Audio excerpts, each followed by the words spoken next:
We'll recap the last Padres game, preview today's starting pitching matchup, give you our keys to the game. Plus, we'll hear from manager Craig Stammen.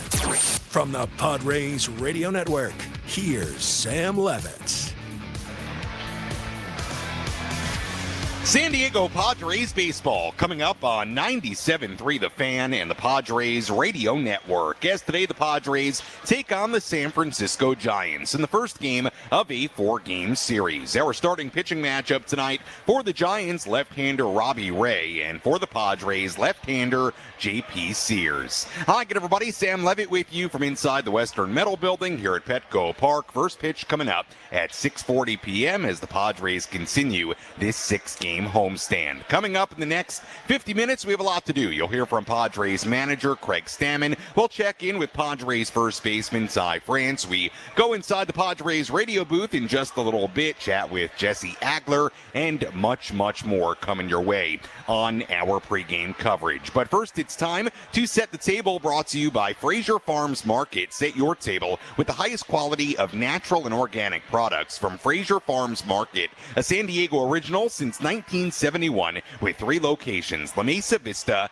and Oceanside, and at FraserFarmsMarket.com. Padres entered today 55-53. They are playing good baseball right now. Padres have won 5 consecutive games, their first 5-game win streak since April. Padres in that 5-game span have outscored opponents 27-15. Meanwhile, the Giants having a rough year. They look to be sellers at the trade deadline coming up. Giants come in 46-62. They just won 2 out of 3 from the Brewers, including a 16-3 win in yesterday's game. Giants are playing a little bit better. They've won 2 straight series against Milwaukee and the Angels. Well, before we turn our full attention to today's game in this series against San Francisco, Padres wrapped up a quick 2-game set against the Rockies yesterday here in downtown San Diego. Let's quickly rewind.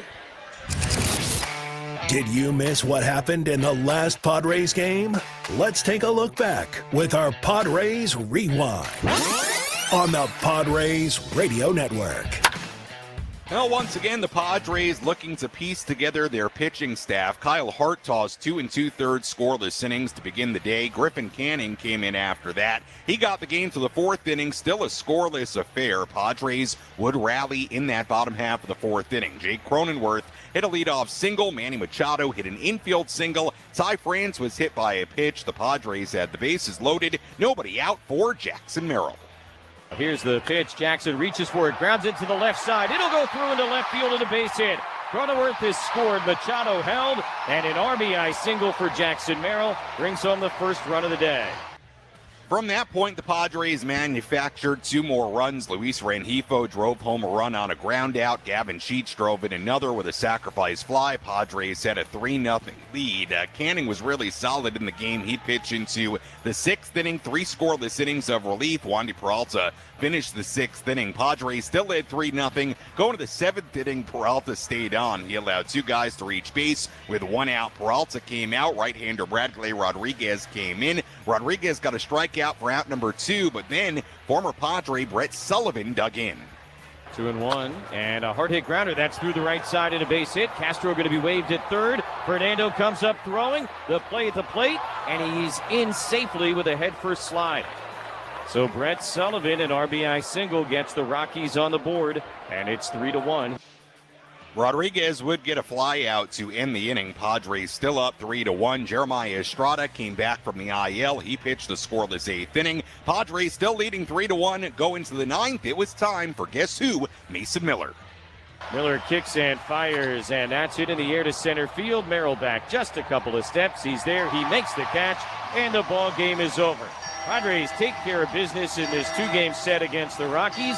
They do the mini sweep and win this one by a final of 3-1. Mason Miller picking up his 28th save of the season, a perfect 28 for 28 now in save opportunities as the Padres win a 5th in a row. And now the Padres look to keep the good times rolling into this 4-game set against San Francisco with, again, first pitch coming your way at 6:40. Beautiful evening here at Petco Park. Let's go inside the Jerry Coleman Broadcast Center. let's take a trip up to the Padres broadcast booth for a deep dive on today's matchup with Jesse Agler in our Padres game preview on the Padres Radio Network. Well, Jesse, you and I have talked a couple of times about this strategy for the Padres on most days right now, this whatever terminology you want to use, bullpenning, pitching chaos. They're stringing it together right now with their pitching staff, and you know, it's been effective. Certainly yesterday, a good example of it. And you look at Saturday against the Marlins, J.P. Sears and Randy Vasquez combining for essentially a quality outing. I want to get into Sears in a little bit, but your thoughts on not just the strategy right now, Jesse, but the effectiveness of the strategy. It's worked pretty well so far. Yeah, no, I mean, it's been best case scenario so far. Really impressive by those guys. This is not an easy thing to do. And, I think just first of all, credit to the pitchers themselves for not getting hung up on it, right? For not, being too proud or anything like that, and for getting on board with the plan.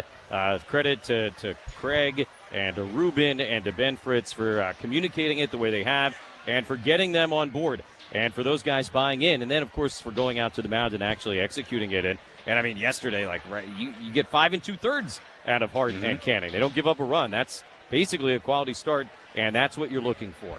And if you can get, that kind of production out of these guys in these games, then you're good. You're into the normal part of the bullpen, sort of in the normal part of the game, and it doesn't feel like you did anything weird pitching-wise, and that's certainly what you're going for. Now, long-term, again, as we've talked about, I don't know how sustainable it is in terms of, the final entire third of the season, which is in front of us. But, right now it is going as well as it could possibly go. That doesn't mean it can't go haywire because, again, it's a very fragile sort of thing that you're doing.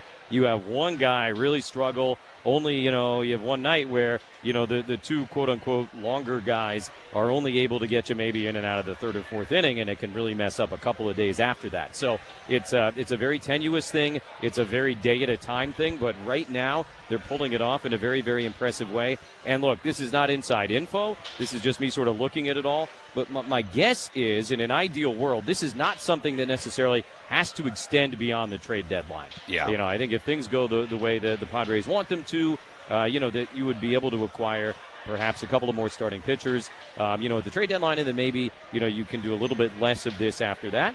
Whether that actually happens or not, who knows? But again, really, really impressive what they've been able to do to this point. And another impressive part of this has been the work of J.P. Sears. Jesse, you really look at his work so far in the major leagues this season. Aside from that outing on that windy day at Wrigley Field, J.P. Sears has been really good. It feels like almost a bit of an underrated storyline how effective he's been so far. No doubt about it. No doubt about it. And look, he was not a throw-in, on the Mason Miller trade last year. Yeah. He was a guy the Padres really liked. He's a guy that had major league success. And so, I think when, he had some struggles after they acquired him, that was a little bit of an unpleasant surprise. And this year didn't get it going in spring training and began the year at El Paso and now has gotten the opportunity. And he's grabbed that opportunity. And look, every single team, every single year is pretty much looking for pitching. That's just sort of the nature of Major League Baseball in 2026 or in the 2020s, I guess. And so to be able to call a guy up, at the point of the season in which the Padres did, and to be able to get the kind of outings they're getting out of J.P. Sears, you just can't overstate how important that is. Finally, let's talk about the Giants. While everybody tries to figure out what the Padres are going to do at the trade deadline, we know what the Giants are going to do. They're going to be sellers at the deadline. Your feel for the Giants, and it certainly looks like Robbie Ray could very well be making his final start as a San Francisco Giant here today. He's been very, very good this season. He's traditionally been good against the Padres, but this could be the final start for Robbie Ray in a Giant uniform. Your thoughts on the Giants as they enter the trade deadline? Yeah, here's a fun game to play, right? Take the lineup card from tonight's game, including Robbie Ray and the 9 guys in the starting lineup for the Giants, and just put it in your pocket until Monday afternoon and see how many guys listed for the Giants today are no longer with the Giants at 3:01 p.m. on Monday. It could be a lot. It could be a lot. Robbie Ray, as you said, very possibly, if not almost certainly making his final start with them. Luis Arraez, it seems like a no-brainer that they would trade him.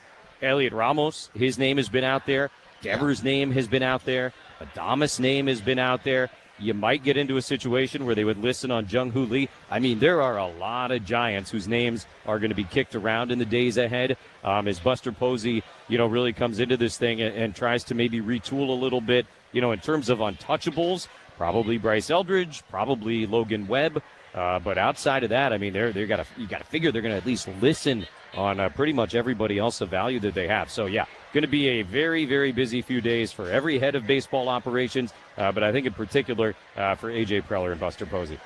Yeah, it's going to be really interesting. Seems like nobody is off limits for Buster Posey and the Giants at this trade deadline. Robbie Ray will get more into the numbers a little bit later. He has been very, very good, so will be a tough test for the Padres offense here today. Certainly, Jesse, as always, appreciate the time. We'll talk to you and Tony coming up at 6:30 as we begin this 4-game set against San Francisco. Thanks so much.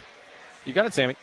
All right, Jesse Agler joining us on our EcoWater SoCal Padres pregame show here on the Padres Radio Network as we get ready for first pitch coming up in just a little bit on a beautiful evening here in downtown San Diego. It is the bucket hat giveaway. Lots of people with their bucket hats on here inside the loft. I've got some folks to my left right here. Everybody wearing the bucket hats. Everybody looking good and getting ready for what should be a good night of baseball. Padres obviously playing well, 5 consecutive wins. They come in at 55 and 53. When we come back, we'll take our first look at the Padres lineup today. We hear from Padres manager Craig Stammen. Plus, a little bit later, we'll hear from Padres first baseman Ty France on his defense at first base, and also he'll reflect on Jake Cronenworth and his defense on the infield this season and the great play that Cronenworth made up the middle in yesterday's game early. So a lot to do on our pregame coverage as we walk you up towards first pitch coming up at 6:40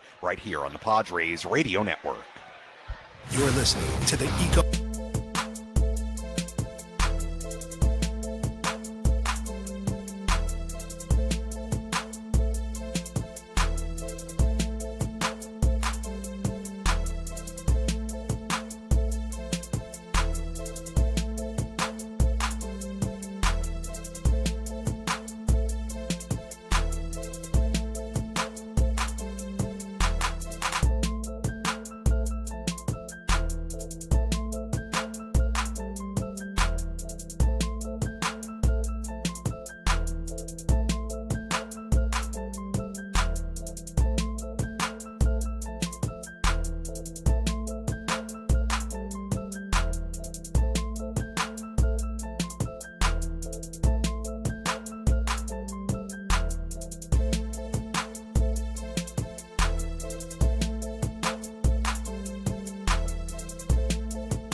here in downtown San Diego as we get ready for first pitch. Coming your way at 6:40, Padres and the Giants in Game 1 of this 4-game series at Petco Park. Sam Levitt with you inside the loft here at the Western Metal Building as we get ready for first pitch coming up in just a little bit. A lot to do. We'll hear from Padres manager Craig Stammen in just a moment. So we'll take a look at the Padres lineup in just a moment as well. Before we do that, a quick reminder for you. If you want to get involved on our pregame coverage, you can always do that in a variety of ways. You can find me on X or Instagram at Sammy Lev, SammyLev. For you TikTokers out there, I'm at Sammy Levitt, SammyLevitt. Let me know who you are, where you're tuned in from, and if you have a key to today's game, let me know what it is, and I may just read your key to the game live here on the air. I had a gentleman come up to me before I went on air today, and he wanted me to give a special shout out to Dan from Yuma, who doesn't really live in Yuma, but Dan from Yuma, special shout out to you tuning in on this Thursday. Appreciate you joining us as we get ready for this series opener. Let's take a look at the Padres lineup in this series opener against San Francisco. Leading off for the Padres tonight, Fernando Tatis Jr. in right field, Luis Rengifo DHing and batting second, Manny Machado at third base batting third, Ty France at first base batting cleanup, Jackson Merrill in center field batting fifth, Luis Camposano doing the catching and batting sixth, Xander Bogaerts at shortstop batting seventh, Jake Cronenworth at second base batting eighth, and Jace Bowen getting a start in left field today and batting ninth with left-hander J.P. Sears on the mound, left-hander Robbie Ray, who's been really, really good as of late for San Francisco. He's on the mound for the Giants, and like we said with Jesse a little bit earlier, kind of an interesting outing today for Robbie Ray. Could very, very well be his final start as a Giant. The trade deadline looming. He's in the final year of his contract. He's a very good starting pitcher, obviously, so I would say a pretty high likelihood that the Giants move Robbie Ray before the trade deadline. So interesting little scenario here at Petco Park with, again, Robbie Ray probably making his final start as a Giant this season. As we get ready for this one, let's go inside the Padres dugout. Hear from Padre manager Craig Stammen. Let's pull up a seat in the manager's office and hear from Padres skipper Craig Stammen. Served up by Sinley Food. If you've had better chicken, you must be a rooster. So yesterday marked 2/3 of the season down. You've got a third of the regular season left. Where do you assess where the team is at this point? Oh, right in the hunt. If you asked us at the beginning of the year if we were at this spot, we'd probably be like, we wish we were a little bit ahead, but we're in the hunt, we have a chance, and we're playing good right now. So we're at a good spot 2/3 of the way through the season. All right, so we've got another pitching by committee day, and during this win streak, it seems to have overall worked out pretty well. Why do you think that is? What would you attribute that to? We have guys that are good pitchers, and we're just trying to put them in a little bit better situation, to have success, and they've gone out on the mound and done a great job. They've embraced this mentality of being ready almost every single day to pitch, and when they've gotten their opportunity, they've pitched really well. With a guy like JP on the mound today, obviously he can provide a lot of length, if he's pitching well. Are you, in a situation like today, tempted if he's sort of rolling to, give him more of a traditional start if he's kind of getting the job done? Yeah, I think anytime we go into any of these games, all that stuff's on the table. How we map it out is a little bit different every day, and today will be different than all the other days also. Speak to the buy-in of these guys. It's not a traditional role. A lot of these guys have been starters for big chunks of their career. What does it say that they've all kind of embraced this, and the fact that you've gone 5-0? Yeah, I think they want to win, and they want to play in the playoffs, and they want to be able to pitch in the playoffs. I think that's something that every player strives to be able to do. I think back on all the seasons that I played, the only seasons I remember are the ones we've made it to the playoffs, and they felt, when we had a conversation with them, we tried to say, hey, you guys are the most important piece to us trying to make it to the playoffs. And I think they've embraced that. They believed it. And then they've gone out and proved that, yeah, we can help this team, win some games and get on a hot streak and hopefully make the playoffs. Seriously, in particular, last 4 starts or appearances have been very good. What adjustments do you see he has made that made him a little bit more effective? Yeah, I think the biggest thing is just confidence and believing that he can do it. He's had a track record of pitching well in the major leagues. El Paso's a tough place to pitch, and it can beat you down mentally and physically. and us giving him an opportunity here in the big leagues, he's taken it and run with it. Yesterday you talked about Jake Cronenworth and how well-rounded a player he is, after he made the great play defensively yesterday. Can you speak to how valuable he's been in particular this year coming back from the IL and what he's provided? Yeah, once he's come back from the IL, he's been the player that we've been accustomed to. I think early in the year he's definitely not, playing at his best offensively. Since he's been back, he's been hitting really well, hitting right around 300. So a big addition to our offense when we needed it. We were scuffling there a little bit on the offensive side, and he's been a big part of everybody picking it back up. And some guy like Robbie Ray, and they've done that. The team has faced him multiple times. That much of a factor in facing him, knowing that there's a lot of familiarity with him.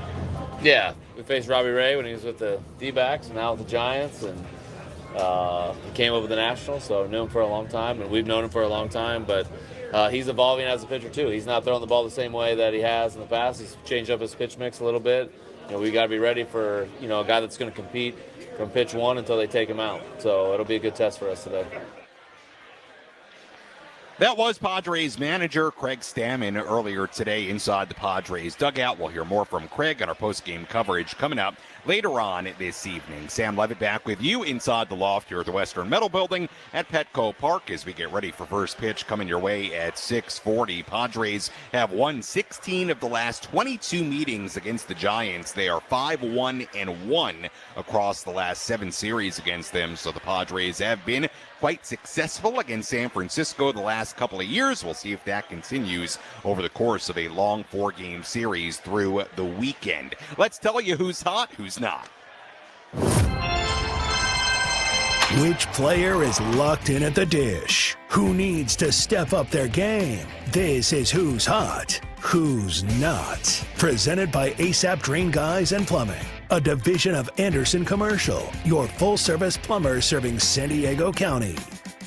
Well, the Padres only scored 3 runs yesterday, did win the ball game, but we do keep a lot of guys in the hot category today. Let's begin with Manny Machado. He's in the midst of a 19-game on-base streak, hitting .338 with 6 home runs and 16 RBIs in that span. Jackson Merrill also certainly in the hot category. He's 17 for his last 38, a .447 batting average with 5 home runs and 10 RBIs in his last 10 games. How about this? In this 5-game win streak, Merrill and Machado have driven in 16 of the Padres' 27 runs during that 5-game stretch. So make no mistake about it, Manny and Merrill, very, very important to what the Padres have been doing as a team lately. Jake Cronenworth batting .305 with a .374 on-base percentage in July. He swung the bat really, really well since coming off the IL, as we just alluded to with Craig Stammen. Ty France, a base hit yesterday. He now has a hit in 15 of his past 16 games, a span where he's hitting .387 with 6 home runs and 5 doubles. That's a look at the hot category. As far as the not category, we focus on a guy that is not in the lineup here today against the left-hander Robbie Ray. That's certainly a part of it, that it's lefty on lefty, but another reason that Gavin Sheets isn't in the lineup is he continues to struggle. Gavin is just 5 for his last 49, but certainly available off the bench today for the Padres, but getting not getting a start today with the left-hander Robbie Ray on the hill for San Francisco. And that is a look at who's hot and who's not as we get ready for this series opener. Now let's take a look at some Major League headlines as we go around the horn. Let's examine the most important news and the latest information you need to know in the world of Major League Baseball. Sam Levitt takes you around the horn. Presented by Valley View Casino and Hotel. Get ready for Major League winning when you join Valley View Casino and Hotel's Players Club and receive over $200 in free instant offers. Visit valleyviewcasino.com to learn more today. Well, we've had a couple of trades in the majors over the course of the last 24 hours. Nothing super major. I'm sure we're going to get some blockbusters before Monday at 3 p.m. But the couple of trades, the Angels trading reliever Chase Silseth and catcher Logan O'Hoppe to the Texas Rangers for minor league third baseman Angel Arredondo. That happened late yesterday. Silseth one of the Angels' top relievers, having a really good year, a 2.72 ERA in 47 appearances. The Angels also getting, or I should say, the Rangers also getting O'Hoppe in that deal. They immediately optioned him back to AAA Round Rock. So interesting trade there. Silseth, very good reliever, on his way to Texas along with O'Hoppe. Well, the Orioles have Adley Rutschman and Samuel Basayo, their two catchers on the IL right now. So they did make a move for veteran catcher Jake Rogers. They traded for Rogers from Detroit in exchange for minor league right-hander Zane Barnhart. Rogers was DFA'd by the Tigers earlier this week. And finally, we'll have a full look at the out-of-town scoreboard coming up in a little bit. The Rays did beat the Rangers earlier today, but Rays starting pitcher Shane McClanahan, he's now listed as day-to-day after he had to come out of that game earlier today with back tightness. And that's a look at some of the headlines from around the major leagues. We'll have a full look at the out-of-town scoreboard coming your way in just a bit. When we come back, we'll hear from Ty France. We'll also give you our keys to today's game. Much more to do. First pitch coming your way at 6:40. We send things out to Jesse and Tony in under 25 minutes right here on the Padres Radio Network. Hello, friends. Woods.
EcoWater SoCal Padres pregame show continues here on the Padres Radio Network. Sam Levitt with you inside the loft here at the Western Metal Building at Petco Park as we get ready for first pitch coming your way at 6:40. A matchup of southpaws here tonight. Left-hander J.P. Sears on the mound for San Diego and left-hander Robbie Ray on the mound for San Francisco. As always, our pregame coverage brought to you by EcoWater SoCal, keeping it soft since 1925. Visit EcoWaterSoCal.com or call 760-350-3338. That's 760-350-3338. 8.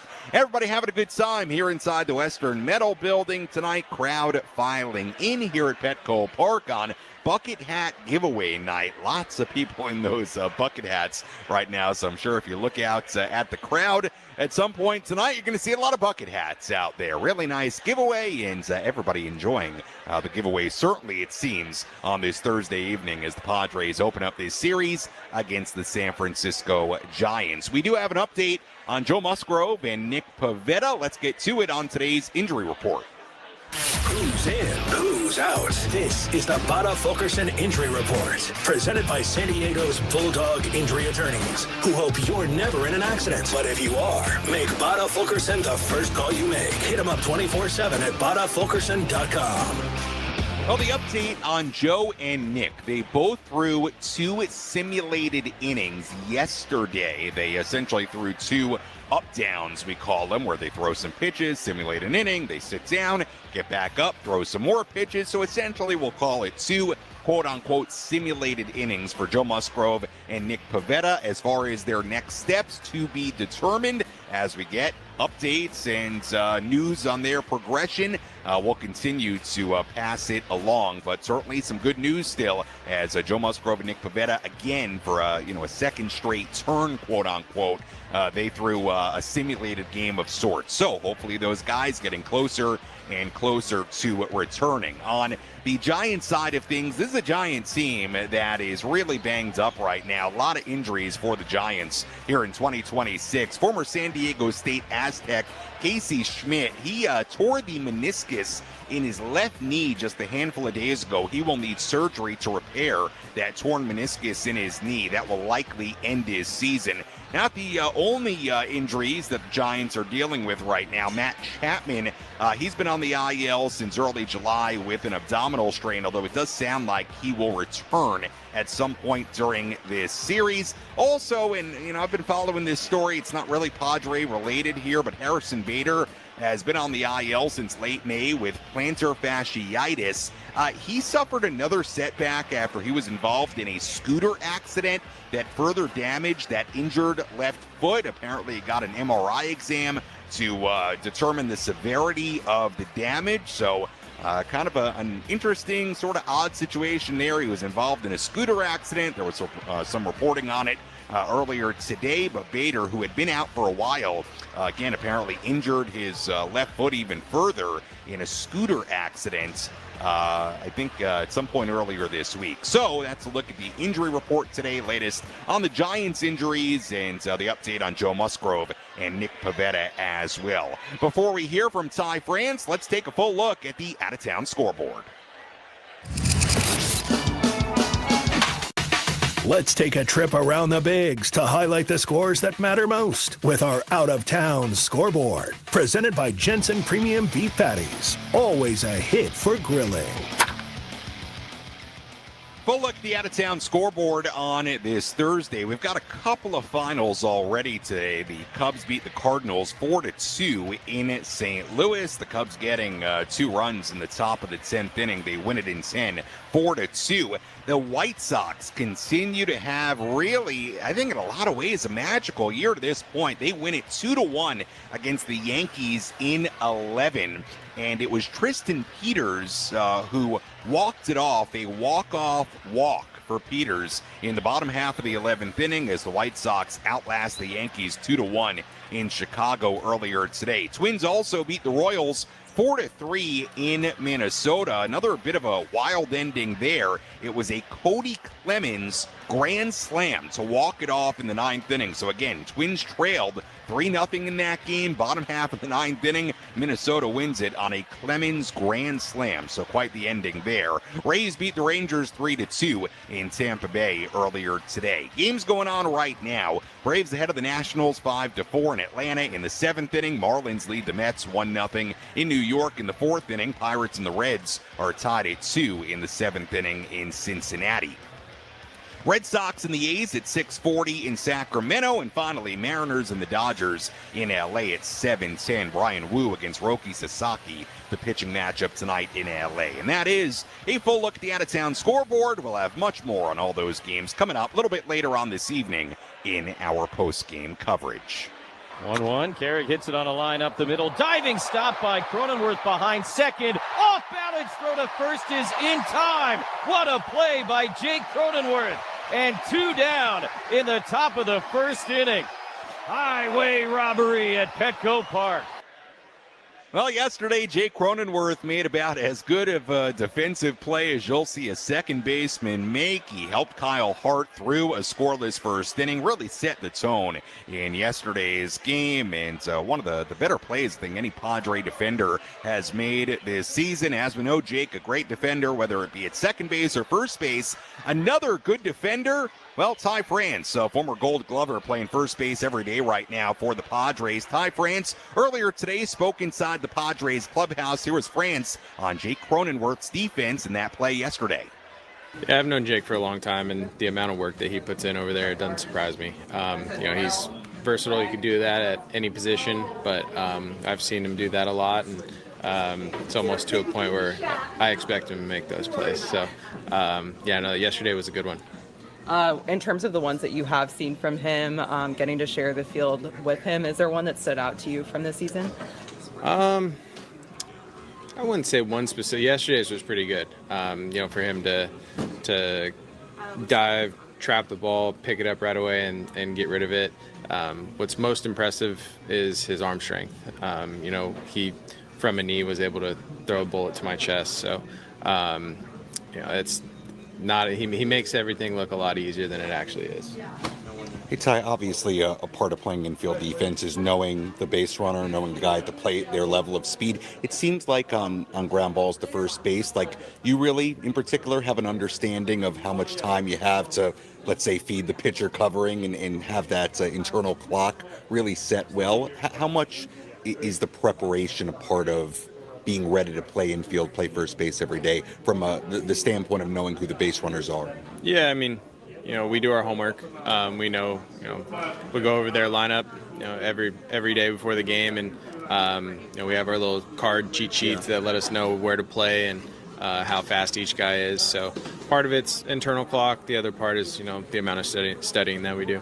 What's the impact that Ryan Goins, Nick Punso, the guys who work with the infielders, have had on this group this season? Yeah, I thought they've done an unbelievable job. It's never easy, commanding one specific area, but one thing I really respect about them is they don't care who you are, they make you work, and it doesn't matter how many gold gloves you have or how many platinum gloves you have, they treat you the same, and they hold you to a high standard. So, like I said, not an easy job, but they've done an unbelievable job this year. That was tonight's first baseman, Ty France, earlier today inside the Padres clubhouse. And, as I alluded to there during the interview, Ty France has not just been great at the plate this season. He's been, arguably this team's MVP, really. 16 home runs, 46 RBIs, hitting .285 in the year. We know he's been excellent offensively, but he's been, quite frankly, equally as good defensively as well. He has proven to be every bit of the Gold Glover he was last year with the Blue Jays. I think his defense has been equally as impressive as his offense, so hopefully that continues. Here today, Ty France batting cleanup and playing first base as the Padres begin this 4-game series against the San Francisco Giants. Let's give you our keys to tonight's series opener. How will the Padres unlock a win today? These are the keys to the game. Presented by Rock and Block Turf and Hardscapes. Beautiful artificial turf that stays green all year long. Trust and experience. The job isn't done until it's done right. See them at rockandblocklandscape.com. Key number 1 in today's game, navigate the Padres bullpen. Here's why I bring up the bullpen today. The Padres could hypothetically be without, or at least want to avoid using, Bradley Rodriguez and Mason Miller because they've appeared in each of the last 2 games. Jeremiah Estrada appeared for the first time in nearly 2 months yesterday. Did a good job with the scoreless 8th inning in a close game. I kind of wonder if the Padres want to give Estrada a day off if they can as well, just because he hasn't pitched back-to-back days in a while. So, a few different factors to consider with the bullpen today. navigating the bullpen for Craig Stammen and the Padres. That is key number one. Key number two, Jackson against the Giants. Jackson Merrill, red hot as of late, as we know. Merrill hitting .360 with 2 home runs, 6 RBIs in 6 games against the Giants this season. So Jackson Merrill continuing to deliver against San Francisco. That's key number two. Key number three, limit Luis. Luis Arraez had 4 hits yesterday against the Brewers, and the former Padre, well, he's right back to being that super high average guy that he's really always been. Arraez hitting .331 on the season now. He now holds a 2-point lead entering today over the Marlins' Otto Lopez for the best batting average in the major leagues. Key number 4, don't let Ramos rake. I'm talking about the Giants' Elliot Ramos. He also had 4 hits yesterday. He's batting .267 with 9 home runs this season. So you look at Arraez and Ramos, 1 and 2 in the Giant order today. Got to limit those guys. That is a combination of keys 3 and 4. And finally, interesting key here. Watch the Giant running game. The Giants stole 3 bases yesterday. They have 19 in the month of July. That is top 10 in the major leagues this month. So the Giants have not been shy to try to run over the course of the last month. As we know, the Padres really like to run. They've been one of the better stolen base teams in baseball this season. But keep an eye, if you're Luis Campusano and the Padres catchers and pitchers today, on the Giant run game, because in the month of July, they have been a far more aggressive team on the bases than earlier this season. And that's a look at our keys to today's game. When we come back, we talk a little bit about the Padre defense, plus a full breakdown of today's starting pitching matchup. Couple of left-handers going at it. Robbie Ray on the mound for San Francisco. J.P. Sears on the mound for San Diego. Our pregame coverage continues after this from Petco Park.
EcoWater SoCal Padres pregame show continues here on the Padres Radio Network. Sam Levitt with you inside the loft here at the Western Metal Building at Petco Park as we get you ready for first pitch coming your way at 6:40. Let's tell you what to watch for in tonight's game.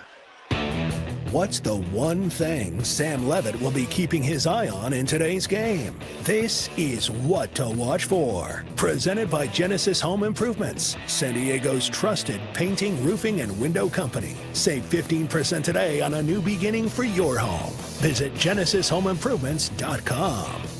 What to watch for in today's game. And look, I'm not trying to call out Mr. Bogaerts, but here is what I'm watching for in today's game because it's been noticeable lately. Xander Bogaerts made an error for a second consecutive game yesterday, a third time in 4 games, and the fourth time he's made an error in 10 games. Before this most recent stretch, Bogaerts had the highest fielding percentage of any qualifying shortstop in the major leagues this season. So it does beg the question, Xander, what's been going on with the defense? So today, what am I watching for? I want to see Xander Bogaerts make all the routine plays. I don't want to see any errors from Xander. Can the X-Man do that? It's been sort of a weird, rough defensive stretch for Xander lately, so that's what to watch for in today's game. Not to call out Xander, but it has been a little weird, little unusual. That's a compliment to Xander. He's been very solid at shortstop this season, really until this most recent 10-game stretch. Let's dive into tonight's starting pitching matchup. Let's break down how today's starters are shaping up with our starting pitching preview on the Padres Radio Network.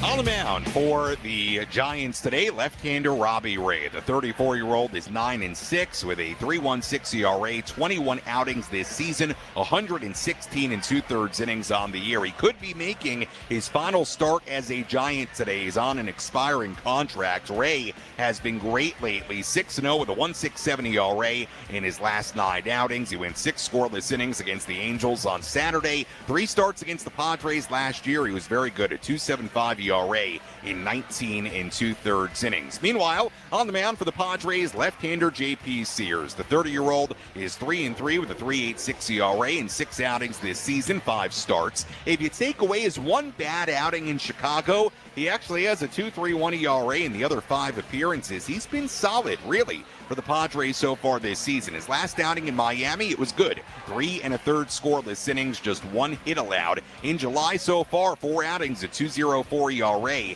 And against the Giants in his career, he's traditionally been good against them. 5 starts against San Francisco, a 1.76 career ERA against the Giants. And that's a look at our starting pitching matchup. Couple of southpaws going at it. Ray for the Giants and Sears on the mound for San Diego.